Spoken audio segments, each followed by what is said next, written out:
This is the Lone Crater YouTube. We hope this video helps. In this video, I will show how to make truffle sauce for burgers. Start with the base. Combine about 1/2 cup of high-quality mayonnaise with 1 teaspoon of Dijon mustard in a small bowl. This creates a creamy, tangy foundation for our rich truffle flavor. Ensure your mayonnaise is full fat for the best texture and taste. Now, let's infuse that amazing truffle flavor. Add your finely minced fresh truffle to the mayonnaise and mustard base. For an extra aromatic boost, stir in about 1 teaspoon of good quality white truffle oil. This combination ensures a deep, earthy truffle presence that will truly elevate your burger. Perfecting the seasoning is key. Add a pinch of sea salt and freshly ground black pepper to taste.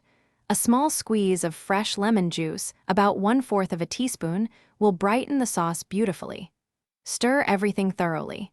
If the sauce seems too thick, add a few drops of water until it reaches your desired, spreadable consistency. The final, crucial step is resting. Cover your truffle sauce and refrigerate it for at least 30 minutes or even up to 2 hours. This allows all those wonderful flavors to meld and deepen, creating a truly harmonious and luxurious sauce. Serve it generously on your perfectly cooked burger for an unforgettable gourmet experience. Thanks for watching. Consider subscribing if we helped you.